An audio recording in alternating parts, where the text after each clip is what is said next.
Good morning, dear students. Yesterday, we have discussed about the means of transportation, and in that topic, we have completed the topic roadways. Today, we are going to start the new topic, that is railway. Okay, so in the last topic, we have discussed there are two kind of roads: metal roads and unmetal roads. Okay, now we will start railway.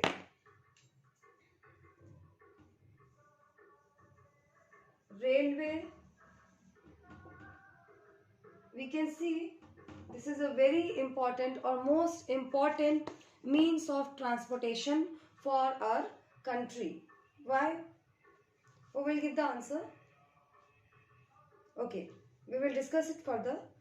Let's start. The railway carry heavy goods and people over long distance quickly and cheaply. See, railway carry heavy goods. देखते हैं आप railway के through जो rail transport या rail जो चलती हैं उनके थ्रू बहुत सारे हैवी गुड्स को कैरी किया जाता है. And people over long distance, लोग रेलवेज के थ्रू लॉन्ग डिस्टेंस को कवर करते हैं, एक स्टेट से दूसरे स्टेट या आप सेंट्रल पार्ट से ईस्टर्न पार्ट, मतलब लॉन्ग डिस्टेंस को भी कवर करते हैं in very quickly and cheaply. ठीक है, बहुत जल्दी और चीपली. जल्दी इन द सेंस कि we are not comparing with the aeroplane, हम लोग उससे तो कंपेयर नहीं कर सकते इसको, बट फिर भी अदर मीन्स ऑफ ट्रांसपोर्टेशन के कंपैरिजन में railway is faster. Okay, and cheap also, सस्ता भी है. ठीक है, हम चीप रेट में, चीप प्राइस में एक जगह से दूसरी जगह जा सकते हैं. The invention of the steam engine and the industrial revolution helped in speedy development of rail transport. The invention of steam engine, ठीक है, steam engine का जब invention हुआ, and the industrial revolution, जब industrial revolution, what is industrial revolution? Industrial revolution means जब industry setup होने लगी थी ऑन अ लार्ज स्केल, बड़े लेवल पे. बड़े लेवल मतलब कि बहुत बड़ी इंडस्ट्री नहीं, मतलब ढेर सारी इंडस्ट्री सेटअप होने लगी थी. So that age is known as the industrial revolution. उस टाइम पीरियड को ही क्या कहा जाता है? इंडस्ट्रियल रिवॉल्यूशन कहा जाता है. So the industrial revolution and the invention of steam engine helped in speedy development of rail. ठीक है, इन दोनों चीज़ों ने रेलवे या रेल के डेवलपमेंट में स्पीड प्रोवाइड की. मतलब इन दोनों के डेवलपमेंट से रेल का डेवलपमेंट बहुत तेजी से हुआ, बहुत फास्ट हुआ. Diesel and electrical engine have largely replace the steam engine. और जैसे जैसे क्या हुआ कि इनोवेशंस होते गए और ज़्यादा मशीनों में इम्प्रूवमेंट होता गया, वैसे वैसे अब जो स्टीम इंजन थे उनकी जगह किसने ले ली? डीजल इंजन और इलेक्ट्रिक इंजन्स ने ले ली. ठीक है, तो आज प्रेजेंटली जो है, आज तो इलेक्ट्रिक इंजन्स बहुत ज़्यादा पॉपुलर हो चुके हैं रेलवे के लिए, but we are using diesel engines also. हम डीजल इंजन्स को भी यूज़ करते हैं. Have largely replace the steam engine. इन सभी इंजन्स ने आपके diesel engine and electric engine ने रिप्लेस कर दिया. किसको रिप्लेस कर दिया है? स्टीम इंजन्स को रिप्लेस कर दिया है. And in place super fast trains have been introduced. और आज प्रेजेंट टाइम में बहुत सारी सुपर फास्ट ट्रेन्स आ चुकी हैं, इंट्रोड्यूस हो चुकी हैं to make the journey faster. ठीक है, जर्नी को और ज़्यादा तेज बनाने के लिए, और ज़्यादा फास्ट बनाने के लिए now we have super fast trains. ठीक है, the railway network is well developed over the plain areas. देखो, प्लेन एरियाज में मैंने आपको बताया था कि प्लेन एरिया में हर तरह के डेवलपमेंट ज़्यादा होते हैं, पॉसिबल होते हैं. बिकॉज कि अगर आप फॉरेस्ट में जा रहे हो, अगर आप कोस्टल रीजन में जा रहे हैं, या डेजर्ट में, प्लेट्यूज में, माउंटेनियस एरिया में, कहीं पर भी आप जा रहे हैं, तो वहाँ पे ये सारी चीज़ें लाइक रोड बनाना, ठीक है, रेलवे का एक्सपेंड करना, ये थोड़ा डिफिकल्ट हो जाता है क्योंकि वहाँ पे प्लेन सरफेस नहीं है. वहाँ पर क्या है? हाई हिल्स हैं, डेजर्ट है, फॉरेस्ट है, कोस्टल एरियाज हैं, तो इन सभी जगहों के कंपैरिजन में प्लेन एरियाज में ये सारे काम करना ज़्यादा इजी होता है। तो ज़्यादातर जो रेलवे नेटवर्क्स हैं या रेलवे लाइंस हैं, ये कहाँ पर हमें देखने को मिलते हैं? Mostly in the plains, and advanced technological skill have enable line of railway line in difficult mountain terrain also. See, आज के टाइम में प्रेजेंटली हमारे पास एडवांस्ड टेक्नोलॉजीज हो चुकी हैं, ठीक है, we have lot of advanced technologies, so skills have enable laying of railway line, जिसकी वजह से आज हम कहीं भी डिफिकल्ट माउंटेनियस एरिया हो या टेराइन रीजन हो, कहीं पर भी आज हम अपने टेक्नोलॉजिकल स्किल की वजह से रेलवे नेटवर्क बनाने में केपेबल हो पाए हैं, ठीक है, हम बना सकते हैं आज के टाइम में और बन भी रहे हैं। But these are much fewer in number, लेकिन फिर भी ये बहुत कम है, मतलब mountainous region, terrain region, desert area, ये जो ऐसी जगह हैं वहाँ पर अभी भी रेलवे का नेटवर्क बहुत कम है। Indian railway network is well developed, India का जो रेलवे नेटवर्क है वो वेल डेवलप्ड है, बिकॉज ये बहुत पहले से चलता आ रहा है ना। आपको पता होगा सबसे पहले ब्रिटिशर्स ने कहाँ पर रेलवे चलवाई थी, ट्रेन कहाँ चलवाई थी? हाँ, this is your homework, you will search it. कब और कहाँ सबसे पहली ट्रेन चली थी इंडिया में, ठीक है, ये आपको ढूंढना है। Next, Indian railway network is well developed, Indian railway network क्या है? वेल डेवलप्ड है, मतलब अच्छा खासा डेवलप्ड हो चुका है, and it is the largest in Asia, Asia में इंडिया का रेलवे नेटवर्क बहुत लार्जेस्ट है, या कह सकते हैं one of the largest railway network we have in Asia.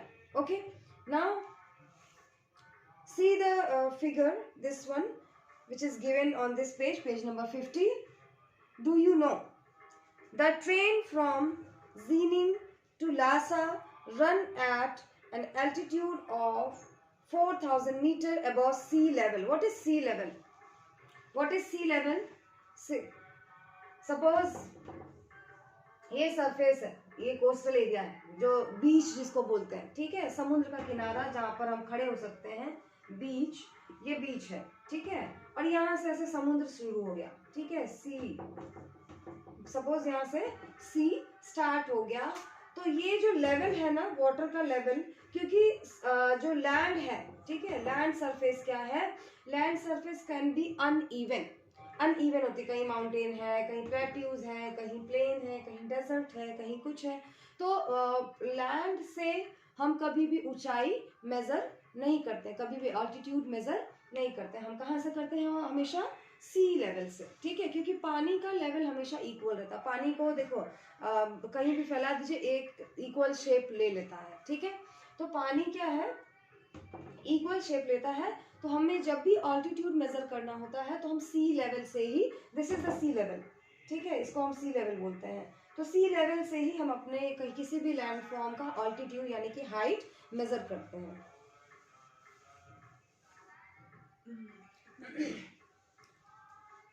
Now, so this railway line is above the 4000 meter above the sea level. ये जो हम लोग देख रहे हैं इस इमेज में रेलवे लाइन, ये कितना है? समुद्र से कितनी ऊंचाई पर है? So this is above 4000 metre, 4000 metre ऊंचा है, and highest point is 5072 metre, मतलब सबसे हाईएस्ट रेलवे लाइन कौन सी है? जो 5072 मीटर अबव बनाई गई है, ठीक है। Now next we will discuss about this. Do you know page number 51, this one, okay, look at this. The Trans-Siberian Railway is the longest railway system connecting St. Petersburg in western Russia to Vladivostok on the Pacific coast. देखिए ये जो आप देख रहे हैं इसमें dash dash करके जो लाइन बनी हुई है, इसमें देख रहे होंगे आप लोग,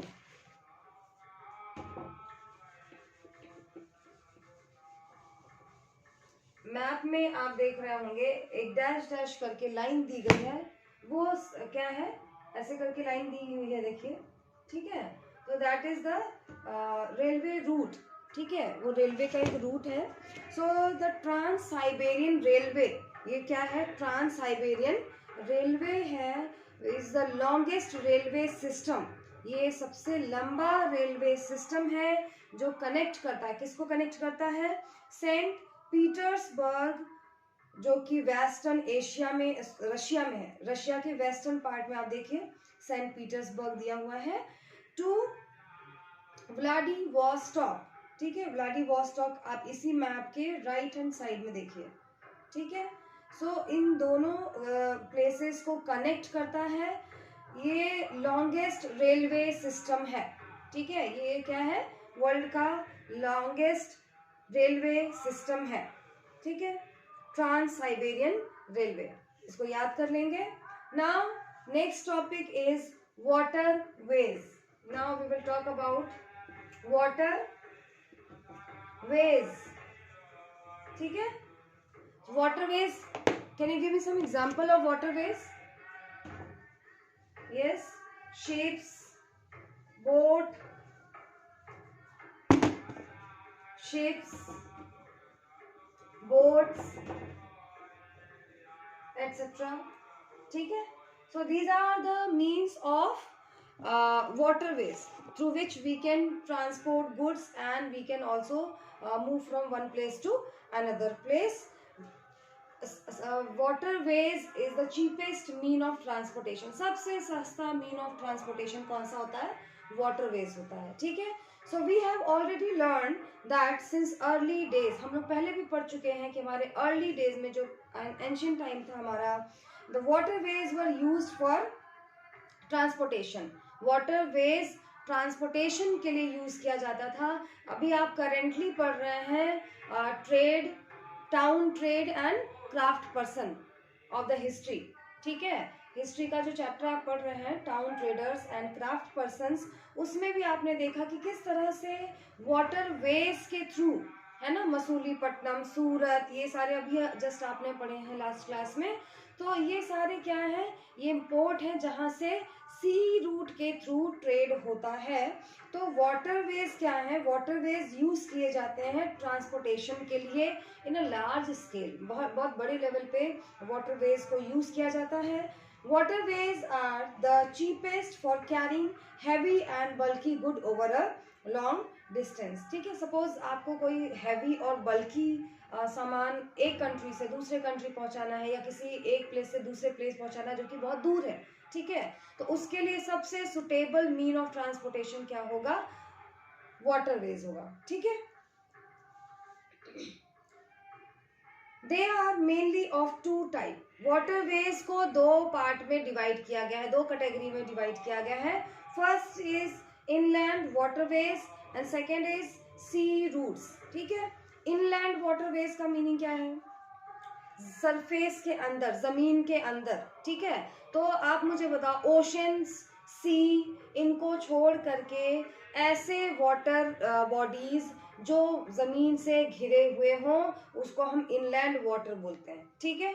तो inland water like lakes, rivers, ठीक है, तो लेक्स, रिवर्स, पॉन्ड्स के थ्रू भी हम ट्रांसपोर्टेशन करते हैं। रिवर्स में भी शिप्स चलाई जाती हैं जिनसे एक प्लेस से दूसरे प्लेस में चीज़ों को ट्रांसपोर्ट किया जाता है। लेक्स के थ्रू भी एक जगह से दूसरे जगह पर चीज़ें ट्रांसपोर्ट की जाती हैं। So these are called inland waterways. Second is sea routes, ठीक है। सेकेंड क्या है, सी रूट, तो आप जानते ही हैं, that is common. Sea route समुद्र के रास्ते होकर के ट्रांसपोर्टेशन करना, दैट इज सी रूट। तो there are two types of waterways, first is inland waterways and second is sea routes. Now navigable rivers and lakes, वो सभी lakes और rivers जो कि navigable हो, मतलब जिनमें ships चलाना possible है, that are used in as inland waterways, उनको किस लिए यूज किया जाता है, उनको inland waterways के फॉर्म में यूज किया जा सकता है। And some of the important inland waterways are here given some example of inland waterways like Ganga Brahmaputra river system, ठीक है, गंगा और ब्रह्मपुत्र रिवर का जो सिस्टम है उसमें इनलैंड वाटरवेज यूज किया जाता है, ठीक है, मतलब शिप्स के थ्रू लोग एक जगह से दूसरी जगह मूव करते हैं और अपने चीज़ों को, गुड्स को ट्रांसपोर्ट करते हैं, ठीक है। So first is Ganga Brahmaputra river system. Second, the great lakes in North America. India की सॉरी अमेरिका की किसी ग्रेट लेक का नाम बता सकते हैं आप? Okay, let me tell you, superior झील, सुपीरियर लेक, आपने पढ़ा भी है प्रीवियस चैप्टर में, वाटर जो चैप्टर था आपका ज्योग्राफी का, उसमें आपने पढ़ा था मेजर लेक्स के बारे में, major rivers of the world, है ना। So superior lake is the we can say one of the largest lake of the America. So the Great Lakes in North America, North America में जो Great Lakes हैं, and the river Nile in Africa, Africa में Nile river को भी as a waterways use किया जाता है, ठीक है। So these are some example for inland waterways. Next, sea route, sea route तो आप ज़्यादा जानते ही हैं, and oceanic रूट, ठीक है, सी रूट और ओशनिक रूट, मतलब ओशन से होकर के जो रूट्स हैं, that is oceanic routes, are mostly use for transporting merchandise and goods from one country to another. देखो ये जो सी रूट्स हैं और या ओशनिक रूट्स हैं, दीज आर मोस्टली यूज, इनको मोस्टली यूज किया जाता है ट्रांसपोर्ट करने के लिए, मर्चेंडाइज एंड गुड्स, ठीक है, चीज़ों को ट्रांसपोर्ट करने के लिए from one place to another place, एक जगह से दूसरी जगह पहुंचाने के लिए। These routes are connected with the ports, ये जो रूट्स हैं ये पोर्ट के थ्रू कनेक्ट होती हैं, ठीक है, डायरेक्टली सरफेस पे तो नहीं पहुंच जाएंगी ना। लाइक देखो जैसे इंडिया के जो पोर्ट्स हैं, है ना, तो इंडिया के पोर्ट्स और वेस्टर्न कंट्री, सपोज यूरोप का पोर्ट है या अफ्रीका का पोर्ट है, ठीक है, तो हम जब भी शिप से ट्रेड करेंगे, ये सपोज ये अफ्रीका है, ये दांत की तरह दिख रहा है, टीथ की तरह, बट इसको आप अफ्रीका समझ लीजिए। सो हियर इज इंडिया, यहाँ पे इंडिया है, ठीक है, आई एम ड्राइंग दिस रफली। सो हमारे जो सी रूट्स है, लाइक सूरत है, मुंबई है, गोवा है, ठीक है, साउथ में बहुत सारे हैं, तो ये जो हमारे पोर्ट्स हैं, ठीक है, इन पोर्ट्स को ही सी रूट के लिए यूज किया जाता है, क्योंकि एक शिप दूसरे कंट्री में घुस नहीं जाएगी ना, उड़ के समुद्र के थ्रू ही वो जाएगी, तो ये पोर्ट पर ही आके रुक जाएंगी, पोर्ट के आगे तो नहीं जा सकते। तो पोर्ट टू पोर्ट क्या होता है, ट्रेड होता है या ट्रांसपोर्टेशन होता है।